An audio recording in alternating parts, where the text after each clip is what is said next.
સો hi friends, ગુજરાતમાં MBA અને MCA માટેનું જે શેડ્યુલ ડિક્લેર કરવામાં આવ્યું હતું ઓલરેડી મેં ઇન્સ્ટાગ્રામ પેજમાં પણ પોસ્ટ કરેલું હતું, પરંતુ ઘણા બધી વિદ્યાર્થીઓ ફોર્મ ભરવાનું ચૂકી ગયા છે અને ઘણા બધી વિદ્યાર્થીઓને મેરિટ લિસ્ટ અને કોલેજ ચોઇસને લગતા પ્રશ્નો આવી રહ્યા છે.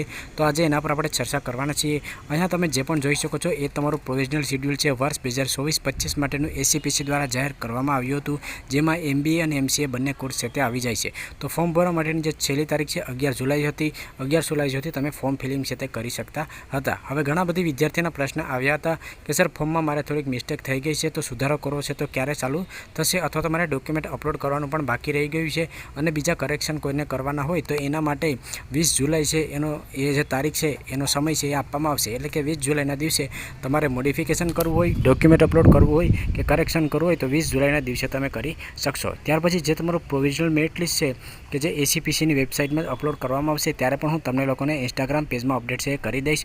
અને MBA અને MCમાં તમે એડમિશન લેતા હોય તો તમારી કેટેગરી મુજબ તમારે કઈ સ્કોલરશિપનો લાભ લેવો જોઈએ એના પર જ્યારે તમારા સ્કોલરશિપના ફોર્મ ચાલુ થશે ત્યારે પણ હું વિડીયો બનાવી દઈશ કે તમારે ફોર્મ ફિલિંગ છે તે કઈ રીતે કરવાનું રહેશે. તો તમારું જે પ્રોવિઝનલ મેરિટ લિસ્ટ છે એ 30 જુલાઈના દિવસે ડિક્લેર કરવામાં આવશે. જે પણ ભાઈઓ બહેનો છે કે જેને ACPCમાં MBA અને MC માટેનું ફોર્મ ભરવાનું ચૂકી ગયા હોય તો એ વિદ્યાર્થીઓને અત્યારે એડમિશન લેવું હોય તો અહીંયા મેં મારો WhatsApp નંબર આપેલો છે, એના પર તમે સંપર્ક કરજો. તો જો તમારે હજુ સુધી એડમિશન લેવાનું બાકી હોય તો તમે MBA અને MCમાં એડમિશન લઈ શકો છો. ખાસ કરીને જે વિદ્યાર્થીઓને CMETમાં લોસ કરો હોય અથવા તો CMETની એક્ઝામ ના આપેલી હોય તો એ વિદ્યાર્થીઓ પણ MBA અને MCમાં એડમિશન લઈ શકે છે. તો એના માટે મેં અહીંયા મોબાઈલ નંબર આપેલો છે, એમાં તમે WhatsApp શેર કરી શકો છો. અને જે પ્રોવિઝનલ લિસ્ટ છે ઇન્સ્ટિટ્યૂટની અને સીટ મેટ્રિક્સ 31 જુલાઈના દિવસે ડિક્લેર કરવામાં આવશે, પરંતુ ACPCની વેબસાઇટમાં જઈને તમે જોશો તો ઓલરેડી તમારું જે સીટ મેટ્રિક્સ છે એ અત્યારે અપડેટ કરી દેવામાં આવ્યું છે. ACPCની ઓફિશિયલ વેબસાઇટમાં તમને જોવા મળશે અને જે નવી કોલેજો છે MBA અને MCA માટેની જે આ વર્ષથી ચાલુ થવાનું છે એનું લિસ્ટ પણ વેબસાઇટમાં અપડેટ કરી દેવામાં આવ્યું છે.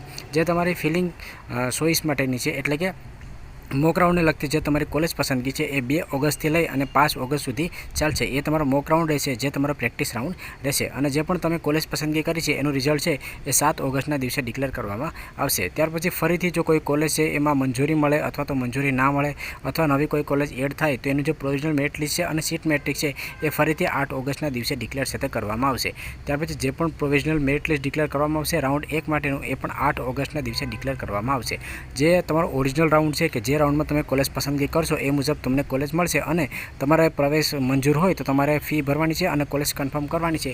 એના માટે તમે કોલેજ પસંદગી અને કોલેજ ચોઇસમાં ફેરફાર કરવો હોય રાઉન્ડ 1 માટે તો એ 9 ઓગસ્ટથી લઈ અને 12 ઓગસ્ટ સુધી એની પ્રોસેસ છે તે ચાલશે. અને ત્યાર પછી પ્રથમ રાઉન્ડમાં જે પણ તમે 9 તારીખથી લઈને 12 ઓગસ્ટ સુધીમાં કોલેજ પસંદગી કરી એનું જે રિઝલ્ટ છે એ 16 ઓગસ્ટના દિવસે ડિક્લેર છે તે કરવામાં આવશે. ત્યાર પછી જેવું તમારું રિઝલ્ટ ડિક્લેર થઈ જાય ત્યાર પછી કોલેજથી તમે સંતુષ્ટ હોય એટલે કે કોલેજમાં તમારે એડમિશન લેવું હોય તો તમારે જે ટ્યુશન ફીસ છે અને જે એડમિશન સ્લીપ એટલે કે એડમિશન લેટર જનરેટ કરવાનું છે એ 16 ઓગસ્ટથી લઈ અને 20 ઓગસ્ટનો સમય છે તે આપવામાં આવશે. પ્રથમ રાઉન્ડમાં તમને એડમિશન મળ્યું હોય અને ત્યાર પછી તમને એવું લાગે કે મારે આ કોલેજમાં એડમિશન નથી લેવું તો તમે એ એડમિશન છે તમારું એ તમે કેન્સલ પણ કરી શકો છો. એના માટે તમને 16 ઓગસ્ટથી લઈ અને 20 ઓગસ્ટ સુધીનો સમય આપવામાં આવશે.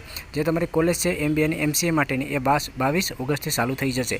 એટલે કે 22 ઓગસ્ટથી તમારી કોલેજ છે MBA અને MCA માટેની એ ચાલુ થઈ જશે. ત્યાર પછી વેકેન્સી ખાલી રહેશે. બીજા રાઉન્ડની પ્રોસેસ છે એનું શેડ્યુલ છે પણ આગળ અહીંયા તમે જોઈ શકો છો એ જ્યારે ક્રમશઃ બધી વસ્તુ ચાલશે એ મુજબ હું તમને સમજાવતો જઈશ. અત્યારે ટૂંકમાં કહું તો જે પણ વિદ્યાર્થીઓ ફોર્મ ભરી નાખ્યું છે કોઈ પણ સુધારો હોય તો 20 જુલાઈના દિવસે એને કરવાનો રહેશે. એની અપડેટ હું તમને ઇન્સ્ટાગ્રામ પેજમાં પણ આપી દઈશ. અને જે તમારું પ્રોવિઝનલ મેરિટ લિસ્ટ છે એ 30 જુલાઈના દિવસે ડિક્લેર કરવામાં આવશે. જે પણ વિદ્યાર્થીઓને લો સ્કોર હોય અથવા તો CMETની પરીક્ષા ના આપી હોય એ વિદ્યાર્થીઓને કોઈ સારી યુનિવર્સિટી કે કોલેજમાં એડમિશન લેવાનું હોય તો મેં જે મારો WhatsApp નંબર છે અહીંયા આપેલો છે, તમે સંપર્ક છે કરી શકો છો. આગળ બીજી કોઈ પણ અપડેટ આવતી હશે એના પર પણ હું વિડીયો છે બનાવતો રહીશ. જો તમને આ વિડીયો પસંદ આવે તો લાઇક કરજો અને ચેનલમાં નવા હોય તો ચેનલને સબસ્ક્રાઈબર કરવાનું ભૂલશો નહીં.